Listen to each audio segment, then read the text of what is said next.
study 10th standard ICSE chemistry chapter 5 electrolysis. This is an electrolytic cell. Its components are an electrolyte, which is a solution which can conduct electricity. We have two electrodes. The one connected to the positive terminal of the battery is called the anode, and the other connected to the negative terminal is called the cathode. And then we have the other parts of the circuitry, the key and the bulb, which can indicate whether the electricity is getting conducted through the electrolyte or not, in which case it won't be an electrolyte. If the glow is dim, then it's a weak electrolyte. If the glow is bright, it's a strong electrolyte. And if it doesn't glow at all, then it is a non-electrolyte. Electrolysis is defined as the decomposition of any chemical compound which is an electrolyte in the aqueous or fused state. So either that substance, usually a salt or an acid or an alkali, is dissolved in water, or it is in the molten state, which is without any water. And this decomposition happens because of direct electric current, due to which the ions, that is cations and anions, are discharged or deposited as neutral atoms at the respective electrodes. That is, the cation will be discharged at the cathode and anion at the anode. Let's take an example of electrolysis of fused sodium chloride. Imagine that we are doing an electrolysis of molten NaCl. Yes, molten, that means it is fused. There is no water. It's not a solution. It's in liquid state though, at a high temperature of course.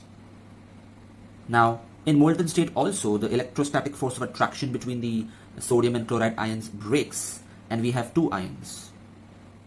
The positive ion is always attracted towards the negative electrode. This is the cathode. So the cation goes towards cathode, it migrates towards it, and the anion moves towards the anode, which is the positive terminal. After that, if you notice, since this electrode is connected to the positive terminal, it means it has deficiency of electrons. So chloride, which has an excess electron, will be able to donate it to this anode. And of course, current always flows from positive to negative, but the truth is electrons are moving in the direction opposite to conventional current. Along this wire, the electricity is flowing with the help of electrons, and it's unidirectional. But in this electrolyte, electricity is flowing because of the flow of the ions, which happens in two directions. The electricity flowing in the wire does not cause any chemical decomposition of the wire. It's still the same. But the electricity flowing through an electrolyte causes chemical decomposition. Some chemical reaction is taking place, due to which this solution or liquid will change with time. Now, the chloride ion donates the electron and it becomes neutral chlorine atom. But chlorine atom cannot exist independently because it's unstable. Its electronic configuration will become 2,7.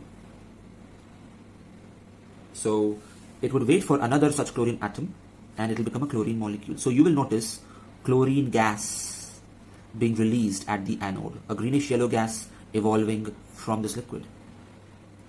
Simultaneously, sodium gets discharged out here. Now sodium has a positive charge, that means it has deficiency of electrons. Whereas this cathode is connected to the negative terminal, means it has excess of electrons. So when sodium is attracted here, then sodium will be able to accept an electron and it will become sodium atom. So you will see sodium metal being deposited at the cathode. So remember, metals always get deposited at the cathode. Metals are always discharged at the cathode. Remember this. So that's how we have separated or electrolyzed or decomposed sodium chloride into their respective components, sodium and chlorine. But note, here there was no water. If we would have taken salt solution instead of molten sodium chloride, the reactions would have been a bit different. And we should also know how to write the Ionic equations.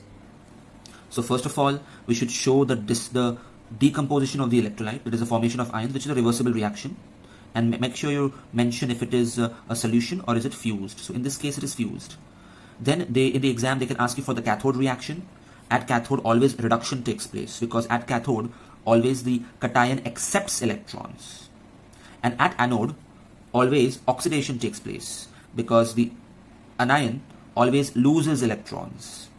An easy way to remember is anode A, oxidation O. So these are vowels. So that way you can remember that at anode is an oxidizing electrode where oxidation takes place, and at cathode reduction takes place. So cathode is a reducing electrode.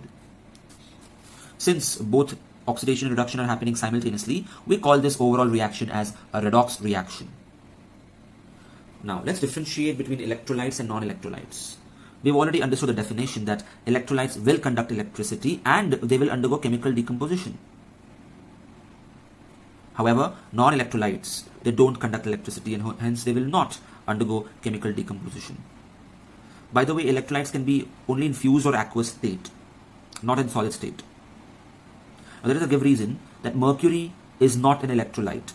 Mercury is a liquid. So if I fill the electrolytic cell with mercury liquid, it will conduct electricity.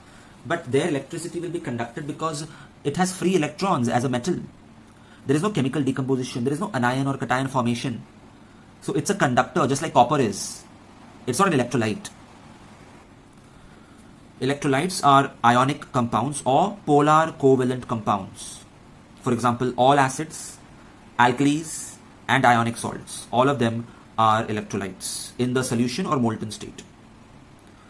For Pb lead bromide, it is only in molten state because it is not soluble in water. All the non-polar covalent compounds are non-electrolytes. For example, pure water, that's right, the tap water or the rainwater has some dissolved impurities like gases and salts, due to which it becomes a good conductor. But pure water is a non-electrolyte, even though it is a polar covalent compound, but yet it is a non-electrolyte. Then alcohol, kerosene, carbon disulfide, glucose, even if it is in liquid state, it is a non-electrolyte. Also remember, all electrolytes have ions or a combination of ions and molecules in it. For example, in a solution of concentrated sulfuric acid, you will see some ions of hydrogen and sulfate as well as hydronium. And you will also see some unionized or undissociated molecules because it won't completely ionize since it's concentrated. In a non-electrolyte, for example, let's take a liquid called alcohol, you will see only molecules. There are no ions present at all. That's why it can't conduct electricity. Next, what's the difference between strong electrolytes and weak electrolytes? Well, as the name suggests, they are good conductors of electricity and they are poor conductors. Here, the molecules almost completely dissociate or ionize. See, dissociation is used for ionic compounds and ionization is used for polar covalent compounds in the fused or aqueous solution state, and here they only partially dissociate. For example, conc sulfuric acid is a weak electrolyte, but dilute sulfuric acid is a strong electrolyte. So strong electrolytes have mostly only ions, hardly any molecules, but weak electrolytes have ions as well as some molecules which were not yet ionized. So all the strong acids and the strong bases and salts of strong acids are strong electrolytes, whereas the weak acids and weak bases and most salts of weak acids are weak electrolytes. So you need to learn this entire list. Here, make sure you mark the give reasons. Why is anode an oxidizing electrode? Why is this a reducing electrode, which I've already explained. We have definitions of ions and the difference between anions and cations. Make sure you study them, which I've already explained. Next, there are some characteristics of electrolytes, electrolysis. This always causes decomposition of the electrolyte. The number of electrons gained by the anode is equal to the number of electrons donated by the cathode. That's interesting. Also, there is something called a preferential discharge of the ions, which I will explain shortly. Metals are always at the cathode. Next, we have a term called electrolytic dissociation. The process due to which an ionic compound in the fused state or in aqueous state dissociates into ions because of electricity is called electrolytic dissociation. How is dissociation different from ionization? Again, we must have studied this in previous chapters. Dissociation happens in ionic compounds. Ionization happens in covalent compounds. You see here, for example, lead bromide, the ions are already present here. Lead is 2 plus cation and bromide is 1 minus anion, but they are opposite. They have opposite charges, so are held together by strong forces of attraction. and in the presence of water, but in this case, in fact, because it is molten, the bond breaks and they separate into the ions. So no new ions are being formed. We are simply separating the ions which already existed in the molecule. Whereas here, there were no ions formed. If you remember, HCl is a polar covalent compound. That is, there is a slight charge separation, slightly positive, slightly negative, but still there is no cation and ion already. There is no transfer of electron. The electrons are being shared, although unequally. But now, in the presence of water, the covalent bond will break, electron will have to be transferred, ions will be produced, and that is why it is called ionization. There is another example of ionization which is not relevant to this chapter, but understand that whenever an ions are formed from a neutral atom, it is also called as ionization. Next, why does sodium chloride not conduct electricity in solid state? Because in solid state, the sodium and chloride ions are very close to each other, and the inter-ionic force of attraction is so strong that they are not mobile. They cannot move. And if ions can't move, how will electricity be conducted? They don't even have free ions. Only when you melt it or if you dissolve it in water will the force of attraction be broken, free ions will be formed, which will allow it to conduct electricity. On the other hand, for HCl, the liquid state won't help it to conduct electricity. No. Even in liquid state, there are no ions. Only if you dissolve HCl in water, which is also a polar covalent compound, just like HCl is, like dissolves like, then water will be able to break the bond between hydrogen and chloride, and then the ions formed will allow it to conduct electricity. On the other hand, if you add HCl to a non-polar solvent, for example, toluene, well, there are no ions formed, and in that case, it won't conduct electricity. So ammonia or HCl in the gaseous state or in the pure liquid state don't conduct electricity. Only when you dissolve it in water, and because water is a polar solvent, it's a universal solvent, it has high dielectric constant, it can break the bond between H and Cl and create ions. Next, what's the difference between a metal and an electrolyte? I've already explained this. Metals like copper, mercury, when they allow electricity to flow through them, it is because of electrons, not because of ions. They don't decompose when electricity flows through them, and they can conduct electricity even in the solid state. So these are the 3 points of difference between them. So here again we have various examples of acids, alkalis and salts which can behave like electrolytes. We need to know the example of strong as well as weak electrolytes. These are all the equations of dissociation and ionization to form the ions. Notice that in some places I've written fused because it's insoluble in water, so we can't have an aqueous solution. The ions can be formed only in the fused state or molten state, even here. Remember, in weak electrolytes, this dissociation or ionization is not complete. There are some molecules will remain as it is in that beaker, and many of them will ionize to give you the ions, but in lower concentration compared to strong electrolytes, where they almost completely ionize to give a high concentration of ions. Now let's look at this example once again, but this time I'm not going to use molten sodium chloride. Let me use brine, that is salt solution. So here I have 2 cations, because even water would ionize to give you hydrogen ions and hydroxyl ions, and I've got 2 anions. So clearly both the cations will be attracted towards the cathode and both the anions will be attracted towards the anode. But will both of them be discharged here? No. One of them will be preferred. But by what logic will it be selected? Well, in this case, suppose it's a dilute solution, then hydrogen will be preferred because it is lower than sodium in the electrochemical series. It's similar to activity series. The only difference is potassium is above sodium here. Otherwise, the list is exactly same. We've got highly reactive metals on top and the least reactive at the bottom. So remember, during electrolysis, the cations at the bottom of the series are preferentially discharged first compared to any cation above. So out of sodium and hydrogen, which one will most likely be discharged at the cathode? That's right, it's hydrogen. Similarly, if you look at the anions, even this list has to be studied. You will notice that hydroxyl or hydroxide ion is below chloride ion.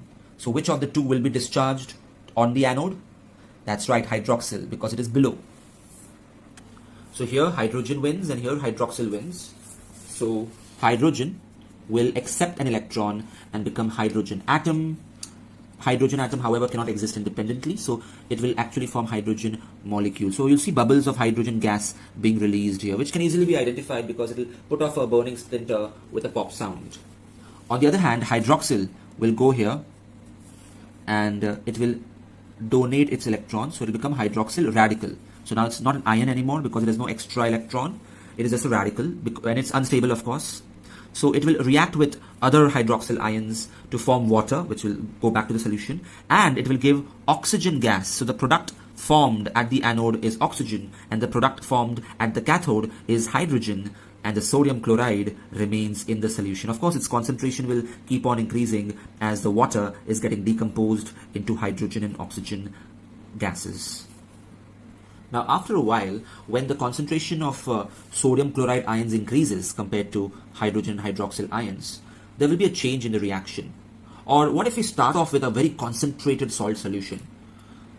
Now, apart from the fact that hydrogen and hydroxyl are lower in the electrochemical series, there is a second factor which will matter to decide which of the ions will be preferentially discharged at the electrodes.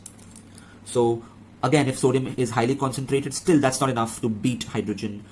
Both of them will be attracted and they will migrate towards the cathode, but still hydrogen will be discharged here, not sodium. However, because of the high concentration of chloride ions, now hydroxyl won't be discharged at the anode. Instead, chloride will be discharged at the anode, and we saw earlier how chloride will become ultimately chlorine gas. So instead of oxygen gas, chlorine gas will be released, which is a greenish yellow gas. And you have a test for that also. So when is chlorine released? When we are using a conch solution of sodium chloride. So we have the definition of electrochemical series here. Then we have the definition of preferential discharge. And there are three factors which matter. First, what is the position of the cation or anion in the electrochemical series, which I've just explained. That if there's a competition between the two, the one which is lower in the ladder will be discharged. Second thing that matters is the concentration of the ions. I show you the difference between a dilute and a conch sodium chloride solution. If you notice here, 4 ions are present in both the cases, but here at the anode there's a difference. Here hydroxyl is discharged, whereas here chloride will be discharged. So the products formed are hydrogen and oxygen respectively, but the products formed here are hydrogen and chlorine respectively. Now there is a third factor that also affects the discharge of ions, which is called the nature of electrode. What kind of electrode are we using? Are we using inert or active electrodes? Inert electrodes, as the name suggests, don't take part in the chemical reaction. So the examples are iron, graphite and platinum, whereas active electrodes like copper, nickel, silver do take part in the electrodes. When should we use which one? That depends on what is being electrolyzed. And so let me start explaining this topic.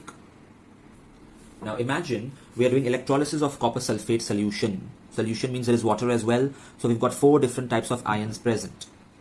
Now let's use inert electrode, platinum, which won't react during the electrolysis.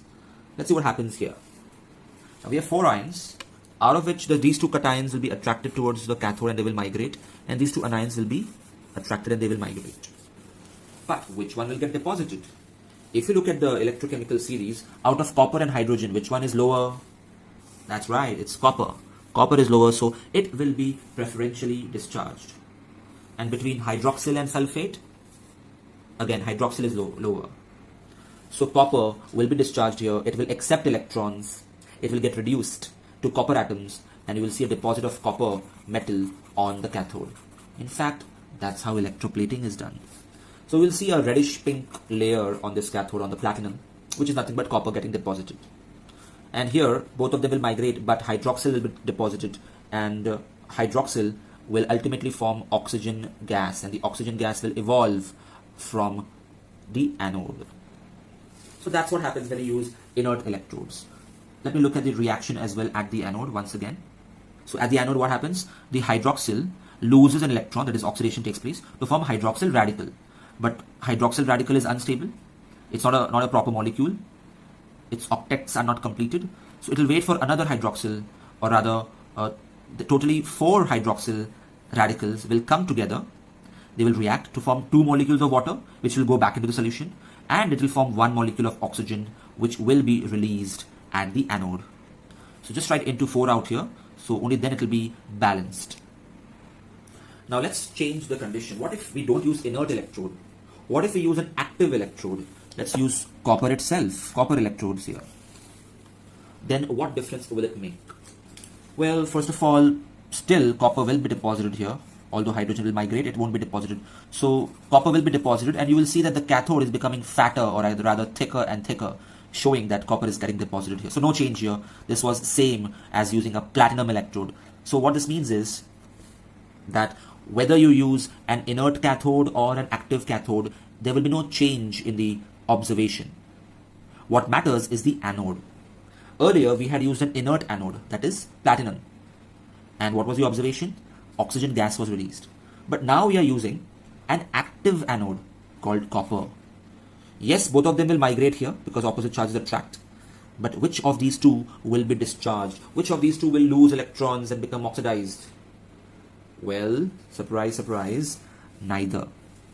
So while they were arguing with each other that they would like to lose electrons and the other should not lose electrons, copper atoms, which were a part of this electrode, thought that, hey, who is better at losing electrons than myself? You see, it's a metal. And metals love to lose electrons. They are electropositive. They are very generous. So instead of these two losing electrons out here, the copper atom itself will lose electron, in fact 2 electrons, to become copper cation. And this copper cation will now enter the solution, which means that the anode will become thinner and thinner with time, because slowly the copper atoms are getting dissolved in this electrolyte. The sulfate and hydroxyl will remain in the solution. They won't get discharged. In fact, the anode, which is now an active anode, it will take part in this electrolysis. It will decompose and enter the solution. So what's happening ultimately is that on one hand, copper ions are entering the solution, and on the other hand, the copper ions are getting deposited on the cathode. So anode is becoming thinner and cathode is becoming thicker. So indirectly, I can say that copper of the anode is getting transferred to the copper of the cathode, or whatever is there at the cathode. You know, I said what you can use platinum cathode, or you can use a spoon out here, or a bangle out here, or scissors out here. You can cover the cathode article with any metal which will be the anode, and this is the whole principle behind electroplating. So the concentration of all these ions, or rather copper ions, remains constant in the solution for a long time, because the number of copper atoms, the copper ions being discharged is equal to the number of copper ions being introduced into the solution. So the copper ions percentage, or its concentration, does not decrease, so the solution stays blue. It doesn't change its color. On the other hand, in the previous example where it was an inert electrode and copper was getting discharged and hydroxyl was getting discharged, the concentration of copper was decreasing, so the blue color of the solution was fading. So when this was a platinum electrode, what was the product being formed here? If you remember, oxygen gas was being released. But now that we are using a copper anode, which product is being formed here? None. Nothing is getting discharged here. Nil. It's just that the copper is getting ionized and entering the solution. So this is the reaction at the anode. And what is the product formed? Nil. Nothing is formed here. It's just that the copper ions are entering the solution. You have to mention this in brackets. Now let's study electrolysis of molten or fused lead bromide. Not aqueous, so there's no water. The cathode we are going to use is iron or graphite, not platinum. I'll tell you the reason why. And the anode is graphite. We've got an ammeter to measure the current, batteries, and a resistance. And we heat it to keep it molten. The temperature should be kept above 380 degrees Celsius, which is the melting point of lead bromide. Current is 3 amperes, which is quite a lot. First of all, the dissociation reaction. Make sure you write fused, not aqueous. We've got 2 ions here, only 2 ions to deal with, so there is no competition between the ions. At the cathode, what happens? Metals always are formed at the cathode. That's called reduction. So the observation is a silvery gray deposit on the cathode. At the anode, what happens? Well, bromine, it oxidizes to form bromine atom, but bromine atom cannot live alone, so bromine molecules are formed, bromine vapors are released. So the observation is reddish brown fumes. But what is the test for that? They decolorize in ethene. If you remember, this was a test of saturation, which we'll study in organic chemistry. So reddish brown fumes which decolorizes in ethene. It's an oxidation reaction. And these bromine, nascent bromine, and that's why we need to make sure that the anode is made up of graphite, because graphite is carbon which is non-metal, so the bromine won't react with it. On the other hand, if I use iron or platinum here, the bromine will react with it. We don't want that to happen. Here on the other hand, we use iron or graphite, we don't use platinum, simply because why should we use platinum? It's so expensive. If the work can be done by iron or graphite, let's stick to that. Clearly, it's a redox reaction because, your electrons are being lost, here electrons are being lost, here electrons are being gained. So it's a reduction oxidation together. Now, make sure that the crucible being used is a silica crucible, because silica, which is silicon dioxide, it's non-reactive, it can withstand high temperature, and it's almost a non-conductor of electricity. So even if you accidentally touch the crucible, you won't get a shock. There are many give reasons here, like why are we using inert electrodes so that they don't take part in the reaction and disturb it. And these are the reactions at the cathode and anode. You need to learn them because such questions are asked in the exam. Next, electrolysis of acidified water. Question: why are we not electrolyzing pure water? Why should we add a few drops of sulfuric acid or something? Well, that's because pure water is a non-electrolyte. It does not have any ions, so electrolysis won't happen. But the moment we add a few drops of dilute sulfuric acid, then ions are created. And we know that when water is electrolyzed, it will give us hydrogen and oxygen gases. And you can even see that the volumes are 2:1 because H2O means there is more of hydrogen in it compared to oxygen. Remember, oxygen is always collected at the anode, the vowels OA, and hydrogen is collected at the cathode. We are using platinum as the anode and cathode here because iron, carbon, all of them react with oxygen. That's why we are using inert electrode called platinum. So this is called Hofmann's voltameter. It's not voltmeter, it's voltameter. Ordinary temperature, current 3 amperes. Dissociation reaction, not only will the sulfuric acid split, but because of this, even water will start splitting, which was the whole aim of adding sulfuric acid, to give us the ions. So if you notice 1, 2, 3, there are 3 types of ions here, 1 cation and 2 anions. But out of these 2 anions, which one will migrate towards the anode? Both of them will migrate. But which one will be discharged on the anode? Hydroxyl will be discharged because it is lower in the electrochemical series. So at the cathode, what is the reaction? Well, hydrogen forms hydrogen gas. Notice there is an into 4 out here, so that even here we'll have to do into 4 so that it's totally balanced when you take a total look at it. The number of electrons lost should obviously be equal to the number of electrons gained at the anode and cathode respectively. So at the anode, what is being produced in the end? Water, of course, enters the solution back again, but what is being produced is oxygen gas. And at the cathode, hydrogen gas. And you all know the tests for hydrogen and oxygen gases. Next, there are some give reasons like why is pure water is a non-electrolyte. I've already explained that. There are no free ions. Why dilute sulfuric acid? Why not nitric acid? Well, that's because the nitrate radical may interfere with the electrolytic reaction. Why is current pass for a very long time before collection of the gases for accurate comparison? Well, if you do electrolysis for just a few minutes, you will notice that the hydrogen and oxygen are not in the ratio 2:1. That's because even though they are being produced, a lot of it is getting dissolved in the water itself. So they are not collected on top as soon as you start the experiment. It will take some time for you to see significant quantities being collected in the correct ratio. And why is it in the ratio 2:1? Well, simply speaking, that's because for every 4 molecules of water, 2 molecules of hydrogen and 1 molecule of oxygen are liberated. That's why. Next, electrolysis of copper sulfate solution. It's a blue solution, and if you are going to use copper cathode and copper anode, which are both active, then what is the observation? Well, the blue color will not fade away. Current is again 3 amperes, dissociation reaction, water also is ionizing, so 4 ions are produced. At the cathode, well, irrespective of what cathode you use, whether you use copper metal or platinum, inert or active, doesn't matter, observation is same. Copper will get deposited here, reduction will take place. But at the anode, even though sulfate and hydroxyl ions migrate there, neither of them is discharged.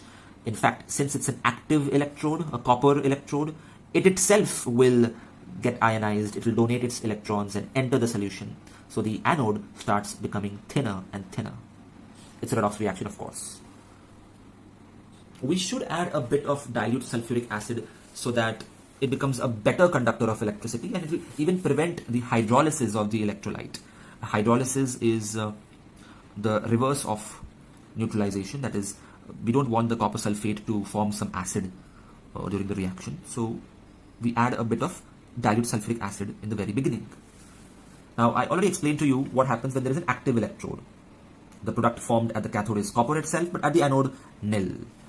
However, what if we used inert electrodes? So the cathode can be anything, doesn't matter. But anode, what if anode is inert? It can't participate in the electrolysis. So at the cathode, again, copper will be deposited, but now at the anode, we'll have oxygen gas being released. Make sure you put into 4 out here, then only it looks balanced. So that's the difference between using inert electrodes and active electrodes. And here, if you notice, the copper is getting deposited at the cathode. So no new copper is being replenished into the solution. Here, as cathode was being deposited at the cathode, new copper ions were being formed by the anode. So it remained blue. But here the concentration of copper is decreasing, so the blue color will slowly fade. Interestingly, as copper is deposited here and hydroxyl is deposited here, what remains behind the solution? That's right, it's becoming more of a sulfuric acid solution if you use inert electrodes. But this is a very important reason that why does the blue color fade when we use platinum anode and doesn't fade when we use copper anode. Now let's study some applications of electroplating. It is the electrolytic process of deposition of a superior metal, examples have to be learned, on the surface of a baser metal. And it is for two reasons, either to prevent corrosion or rusting, or to make the article attractive, like a brass article plated with silver or gold to deceive through appearances. Now there are 5 conditions while electroplating. Let's understand the process of electroplating, then we'll come back to these 5 give reasons. So these diagrams are important and have to be practiced, both of them. So double tick them. That's because in exam they do ask for drawing. You can see that the article to be plated is always kept at the cathode because metals are deposited at the cathode. Metals form cations and cations are always deposited at the cathode, that is why. And make sure you clean the article before connecting it as a cathode. What is the anode used? The block of the metal which you want a plating of. If you want a plating of nickel, then use a nickel block, pure nickel block. If you want a plating of silver, use a silver block. Obviously the anode is going to become thinner and thinner as it's going to be transferred onto the object to be plated.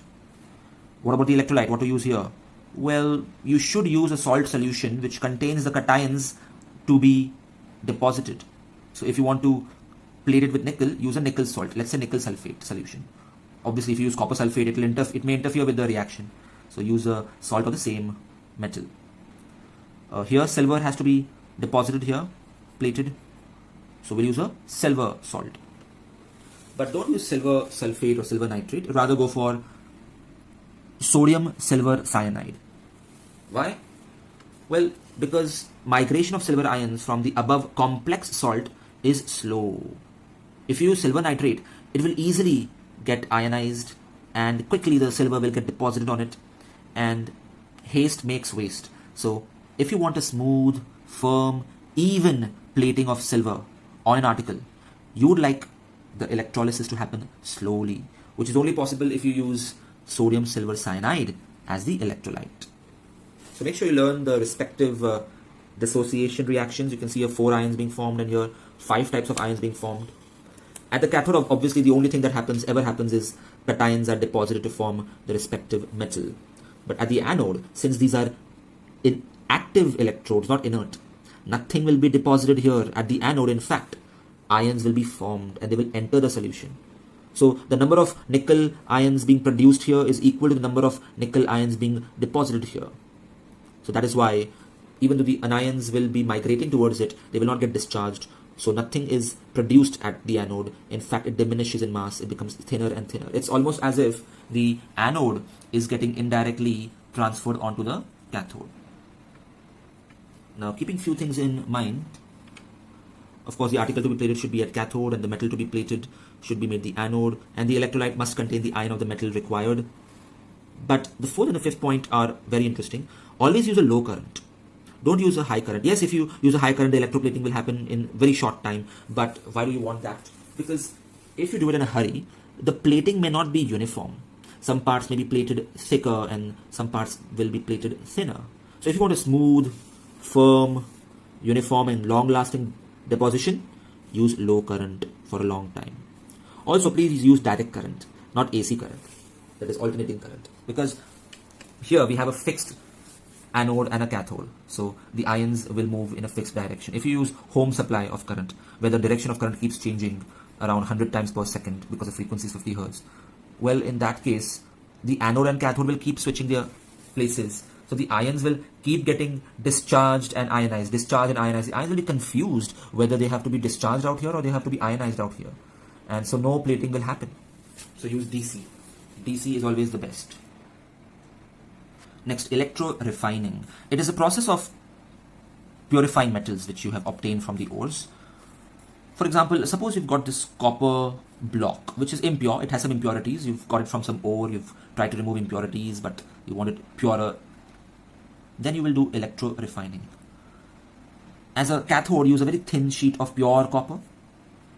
So what will happen is the copper ions will be introduced into the solution from the anode, and these copper ions will be deposited out here. Anode will become thinner and thinner. Cathode will become thicker and thicker. So only copper ions will be deposited. The rest of the impurities will just settle down in the form of anode mud. So that's how electro refining is done. So at the cathode, this is the reaction. At the anode, this is the reaction. So what does this anode mud contain? Well, it will contain some impurities like gold and silver. So don't just throw it away. You can try to extract that too from this impurities called anode mud. Also things like iron and zinc, because they are more reactive than copper, they won't be a part of anode mud. Rather, they will get dissolved in the electrolyte.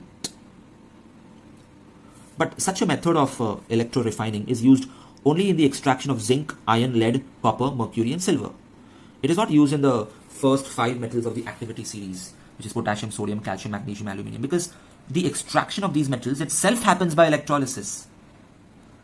The remaining 4 metals here, they are extracted by using a reducing agent, so they may not be pure, so electro refining is required.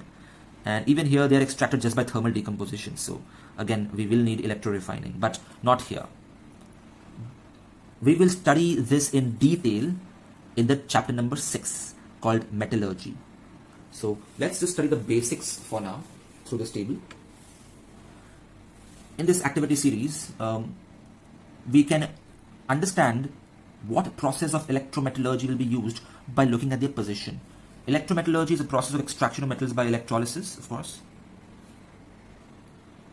It's given reference here because it's not a part of this chapter, but it is a part of the syllabus. So just write here chapter 6. So whenever you want to revise this concept, which is explained in detail in chapter 6, you can come back to this table to learn it, because these give reasons are quite important. Hi students, this is AJ sir.